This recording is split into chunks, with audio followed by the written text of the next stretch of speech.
Laws and regulations aren't the only controls on the media. There's informal controls which stem from within the media or are shaped by the workings of external forces, such as pressure groups, consumers, and advertisers, which are also important. There's many everyday situations in the media where we're faced with tough questions about what to do or what not to do. And most of these issues don't involve these laws and regulations, but rather those tougher questions of what's right, fair, or ethical. Ethics are defined as rules of conduct or principles of morality that point you in the right direction as to what's the best way to act in a specific situation. And these principles also give you a framework to help you analyze what is the best choice that I can make in this. And it'll also help you justify your actions. You use these all the time in your personal life as well as in your professional life. Ethics are based on values and morals. In other words, what is right or wrong or good or bad. It's the critical process of how we work through these situations that I'm going to call ethical dilemmas. There's 3 types of philosophies that are used when trying to determine your actions that you want to take or the decisions that you want to make in these situations. And I show those here. I'm going to call it the absolutionist. Generally tries to do what's right, and right and wrong are clearly defined, and they generally have some type of tie to religious beliefs or religious teachings.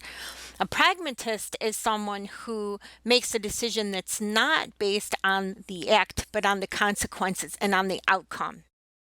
They're all situational. Usually in a professional type of situation, you're going to have to look at the specific situation in which you've reached this ethical dilemma. Here's an example that I've laid out that I think explains it a little better than just my text basis. An absolutionist might be asked to do what is right, and that's based on their own ethical values, their own moral beliefs. Does the end justify the means is our major question. A pragmatist would, yes, the ends would justify the means because it's not based on the act, it's based on the consequences. Sometimes the rules can be bent. For example, stealing. We're taught from when we're very small children that stealing is wrong. Not only is it illegal, but it's morally and value-wise wrong. However, look at the childhood legend Robin Hood, who stole from the rich to save the poor, or stole from the rich to give to the poor. We all thought he was a hero. We only looked at the outcome. We didn't look at the act. Sometimes the end justifies the means, and that's why we look at everything situationally. What makes ethical dilemmas particularly difficult is that they often involve conflicts between 2 or more deeply held beliefs. Consider this admittedly really simple example. A friend of yours just had a baby. He's the most homely baby you've ever seen. And while holding this new baby boy in your arms, your friend asks, "Oh, isn't he the best looking baby you've ever seen?" Now you value honesty, but you also believe that you shouldn't really hurt your friend's feelings. You may lose a friend. You have an ethical dilemma here. Ethical dilemmas flow upward, meaning we often turn to our leader, someone we consider a leader, to help us make that decision. Sometimes that you're going to be it. You're the top of the chain. You're the leader. Other times it might be a supervisor. It might be your parent. It might be your teacher. In other words, it's going to rise upward. It's going to flow upward. All of us are decision makers, even if it's just related to our own personal issues. However, when you start managing others, it's crucial to have a framework in place to deal with ethical dilemmas. Decision makers have to learn to apply their values, aligned with the values of their organization, to these situations. Now, ethical decisions are often a trade-off between what I have listed here: utility. In other words, what's your value you want to deliver to your stakeholders? To your rights? What's entitlement? How does that factor in here? And justice. Is there an equitable sharing of what they call the pain and the pleasure? So I hope you can see here why it helps when you kind of have a plan to know how you're going to deal with these situations, because sometimes you don't have a lot of time to figure out what you're going to do. What are the benefits of an established framework? There are at least 4 benefits to putting a framework in place for making ethical decisions. The first is efficiency, because decisions can be made more quickly. Consistency, because it results in more systematic outputs. Payback, helps build emotional goodwill with your constituents. And self-respect, because at the end of the day, it's all about how you feel about yourself when you look in the mirror. Consequential theories are when actions are judged by outcomes. So if an action results in a positive result, then you can justify it as being morally right. And if it doesn't, then it's wrong.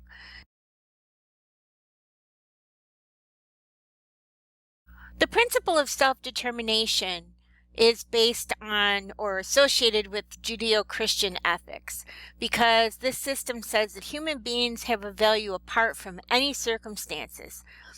As such, we shouldn't treat people as a means to an end, or in a more familiar phrase, do unto others as you would have them do unto you. The strengths of this are it's useful for decision making and it's flexible. But it has several weaknesses as well. Number 1, it ignores the wrongs. It ignores the interests of others. Well, we stole from the rich, but we still stole from them, even though we gave to the poor. It certainly doesn't help build relationships. It's very inconsistent, because what's right for me might not be right for you. And it certainly doesn't help when you're trying to resolve a conflict of interest. John Stuart Mill developed utilitarianism, with the thought that an act is moral if it produces the greatest ratio of good to evil for everyone involved. That's called utility, or the greatest benefit for the greatest number. In this philosophy, ethical behavior starts when we determine what is right or what is wrong by first considering what will yield the best ratio of good to bad for the general society. With this theory, you want to ask how much good's promoted, how much evil is restrained by the course of behavior that you choose. To review, you want to first calculate all the consequences, both good and bad, that could result from different actions. You want to try out some different scenarios. Then you want to choose the alternative that maximizes value and minimizes loss. According to non-consequential theories, factor or factors other than the outcome should be considered when faced with an ethical dilemma. And you'll see from the description here that what I put in bold was on something other than the non-moral goodness or badness of the consequence. The principle of the golden mean was established by the Greek philosopher Aristotle, and he believed that moderation in any dilemma or ethical dilemma was key to solving it. And this belief suggests that the proper way of behaving lies between doing too much and doing too little. You'll see the example here of if you want to look at how to determine if someone is courageous. Extreme extents or the extreme ends would be someone who's a complete coward and not willing to ever take a chance. And the other side is somebody who jumps in feet first, and some might think they're reckless or foolhardy. German philosopher Immanuel Kant identified this ethical system. It's based on examining your own conscience and what you feel is right or wrong. So if after you perform an act and you feel uneasy or guilty, you've probably violated your own conscience. To measure the correctness of our behavior, Kant wrote, is we should act according to the rules that we would want to see universally applied. So to Kant, the categorical part of the categorical imperative means unconditional. There's no extenuating circumstances, no exceptions. Right is right, again, based on examining your own conscience, and should be done. Your decisions should be taken and actions taken no matter what the circumstance. John Rawls' veil of ignorance determines the morality of issues. He said justice is blind because it emerges when everyone is treated without social differentiations. He believed it was about developing what's referred to as a social contract. A leader in solving moral issues in educational settings, Spencer Maxey said, and I quote, Imagine that you've set for yourself the task of developing a totally new social contract for today's society. How could you do so fairly? Although you could never actually eliminate all of your personal biases and prejudices, you would need to take steps to at least minimize them. Rawls suggests that you imagine yourself in an original position behind a veil of ignorance. Behind this veil, you know nothing of yourself and your own natural abilities or your position in society. You know nothing of your sex, race, nationality, or individual tastes. Behind such a veil of ignorance, all individuals are simply specified as rational, free, and morally equal. You don't know that in the real world, however, there'll be a wide variety in the natural distribution of natural assets and abilities, and there will be differences of sex, race, and culture that will distinguish groups of people from each other. Ross's model was that to help in ethical dilemmas, an act is moral as long as you fulfill your own duties. So if there's conflict, you need to pick which duty to which you have the most obligation. He recognized 5 what we call prima facie duties. The first, fidelity, which applies to things like accuracy, sticking to your promises, being loyal. Gratitude, we all know what that is. Reparation, which is justice. We want justice to be done. Beneficence is doing what benefits or produces goodness for others. We always want to strive for self-improvement. Non-maleficence, or avoiding what hurts others or produces badness. So it's the opposite of beneficence. What are some of the ethical press responsibilities that we consider here, especially in the United States? There's the theory of the social responsibility of the press, which basically says the free press might not live up to its obligations to the public because of its need to serve its owners. But the press should always give a voice to the public and to society. That's its social responsibility. Because we've turned into such a diversified society, another ethical obligation to people who work in the press or in the media is to learn to become acculturated. Simply defined, acculturation in a media context is the tendency of media professionals to accept the ideas, attitudes, and opinions of the group they cover or with whom they have significant contact. Well, it's not inherently bad. It can cause concern when it has the potential to affect one's journalistic judgment. This doesn't apply just to journalists. It applies to advertising and the messages you're portraying. It applies to film, especially if you're doing documentaries and you're not trying to frame it or give it a specific agenda. You want it to stay non-biased. It applies in public relations because you have to be able to know your audience and know your publics and know exactly. Another ethical dilemma that is common in the media is what's called conflicts of interest. And it's generally based on conflicts of interest that generally happen when you have a conflict with your own personal ethics or your own personal moral compass based on your professional duties and what's expected of you in that respect. Here's some rules that are general moral rules to help you determine where do my loyalties lie. First, respect others, be honest, strive to improve your own community, and be loyal to yourself and to your family. Conflicts of interest can arise from several things. One is one's personal conscience. One is from when you have a shared humanity, feel you have a duty to society, or you feel you have a duty to your employer. That would go along with the two on the left here. You might have allegiance issues. That's generally when you believe so much in a cause that your ethics become distorted because you're trying so hard to get to the truth. And you may end up with what's called faulty sourcing. Balance. How do you prioritize these loyalties? What's more important? Yours, your employers, societies, things like that. This is where these conflicts of interest come in that clash. Let's look at some specifics that are conflicts of interest. When we talk about news, can a journalist ever really be 100% unbiased? No, because we always have our own personal views of what is right and what is wrong, or what is most important, things like that. Part of the job is you need to learn how to tell both sides so that you don't get that bias. You let the viewer or the reader make the decisions.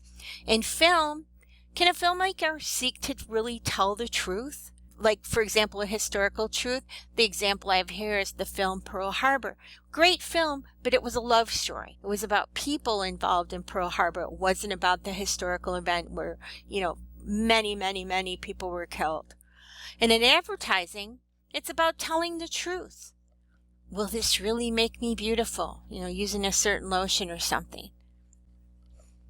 Some other conflicts of interest that happen in mass media are when you're offered, especially journalists or public relations people, when you're offered gifts, freebies, things like that, swag bags, you're really not supposed to ethically take those and accept those, because it may look as if, okay, if you give me this, then I'm going to frame this story to make you look good. Payola is a term used in the radio industry, and you don't hear it happen often anymore, but back in the day, people wanted their songs to be heard, so they would make a record, they'd make a vinyl record, they'd take it into a radio station, and they would offer them something in return if they would play that record. Plagiarism is obviously a conflict of interest. Political involvement sometimes can cause a conflict of interest. And service and community organizations can sometimes give you a bias. There's always the outside influences, especially the economic. In commercial media, the loss or the threat of loss of revenue can be an important consideration in controlling what gets filmed, published, or broadcast. In advertising, the more a medium depends on ad revenue, the more susceptible it is to advertising pressures. And when the economy's bad, the influence of advertisers can be far greater. And in business practices, trading news coverage for ad space can be an issue, and much of that problem lies in the fact that this, quote, trade, unquote, is often invisible to media consumers. This is called paid content. For example, I'm going to give you $200,000 if every Sunday you write a great human interest piece about how wonderful my business is. I spoke early on about other outside influences. Pressure groups are various audience segments that band together and try to exert pressure on the media in economic ways. For example, boycotts, or through just bad publicity, or even as far as legal pressures where they'll file civil suits or try to revoke licenses. A press council is an independent agency who monitors the performance of the media on a day-to-day basis. On to the methods of evaluation, which would be our number 3, also called using a problem-solving process. So you know your values and you have a model which you want to apply to them. You've picked one of these models or these principles. So the remaining piece is to follow an orderly process to solve the problem, because not all ethical dilemmas are as simple as your friend and her baby that we discussed earlier. We recommend that you solve it. That's our acronym for the timeless problem-solving process. When you follow a process such as this to solve an ethical dilemma, or any problem for that matter, you're going to feel good about your ultimate decision, because you know you've considered all the alternatives and you've chosen the best one for your specific circumstance. The Potter box is for someone who needs to make an individual ethical decision, and it has 4 components. It's probably the most commonly used tool when you're faced with an ethical decision, and I say it can be individual, meaning it can be personal, but it still could be professional. It's adopted from the work of Ralph Potter. He puts it into four quadrants of this box. So first, you start with the definition of your problem. You want to define the situation. What are the facts and what are other alternatives? Second is you need to determine your own core values and what values are involved in this situation. Which values are more relevant to deciding your course of action? Next, what ethical principles apply? There's many different systems that are available. Go back through the ones we just went through and determine, would the way for me to solve this be to apply the golden mean or apply the veil of ignorance? Last, where do your loyalties lie? Who do you owe your highest moral duty and obligation? Now that you've laid this all out, the next thing you want to do is what's called judgment. And you want to choose the right course of action that, number one, you're comfortable with ethically. Number two, everyone else involved is comfortable with. Sissela Bok is a Swedish philosopher. She was an advocate for empathy for all involved when you make an ethical decision, because she held that it's really important to maintain social trust. She uses what's called applied ethics. Look at someone's level of knowledge, their cultural values, and that gives you something useful to use as a platform to start the next 3 steps. So the first thing you want to do is consult your own conscience. And again, you're going to look at your core values. Hold an imaginary ethical dialogue with all involved. You're going to sit face to face with everyone involved, and you're going to talk to them, and you're going to ask their opinions and how they're feelings and things like that. What are my alternatives? What are alternative actions that I can take? And last, still not sure? Ask the experts. Most professional media organizations have some type of performance code or code of ethics. The Society of Professional Journalists, or SPJ, have 4 that are extremely important. Seek the truth and report it, minimize harm, act independently, and be accountable. Now, the media don't always have time to reflect on philosophical reflection when you're trying to make an on-the-spot decision quickly. But just like doctors and lawyers and other professionals have codes of conduct, so do media professionals. However, they're far more self-regulated. Instead of losing your license or getting disbarred, who's going to judge you? Your audience.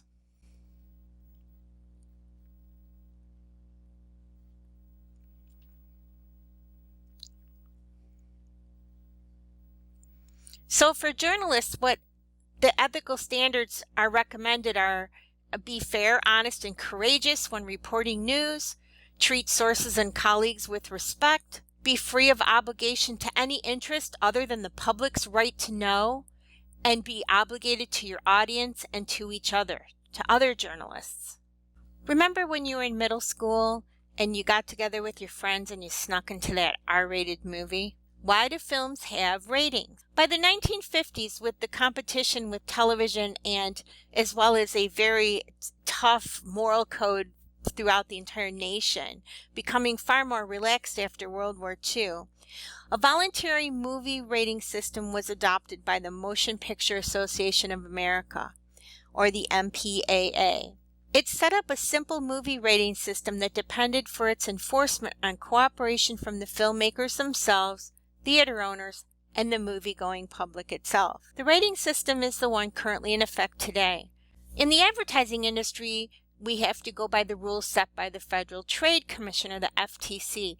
It prevents fraudulent advertising, and it requires what's called truth in advertising. When consumers see or hear an advertisement, whether it's on the internet, radio, or television, or anywhere else, federal law says that ad must be truthful, not misleading, and when appropriate, backed by scientific evidence.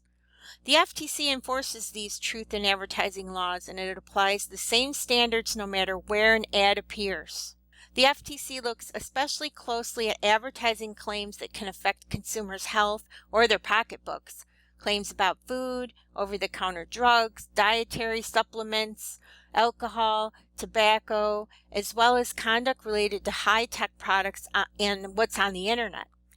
The FTC also monitors and writes reports about ad industry practices regarding the marketing of alcohol and tobacco. And I imagine soon we're going to start seeing all kinds of rules about marketing and advertising for marijuana and marijuana products.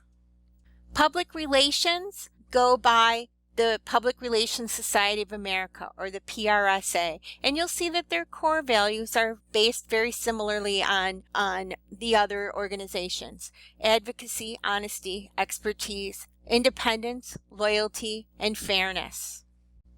The last part of the lecture is I'm going to quickly go over some case studies that I share when I teach this class, and I'm going to touch on them and provide you with the links to them if you want more information, because I've already determined what we're going to use for this particular course. CNN did an excellent series in 2017 called Whose Freedom Is It? And it talks all about journalistic ethics. There's a great film out there called Shattered Glass, which is based on the story about journalist Stephen Glass, who, it turns out, fabricated stories that were published in the New Republic, Rolling Stone magazine, several other things. So he plagiarized, and it ruined his career. Newsweek magazine published this picture of O.J. Simpson when it was put on the cover of Time magazine. Look at the difference. The whole lighting is done differently. However, that goes against the ethics of visual journalism, and you'll see those listed here on the side of the slide here. And last is the story that we're going to talk about in our class, and that's the ethical dilemma involved after 9/11 with the publishing of this picture of this man who fell from the top of the tower where the restaurant was at the top.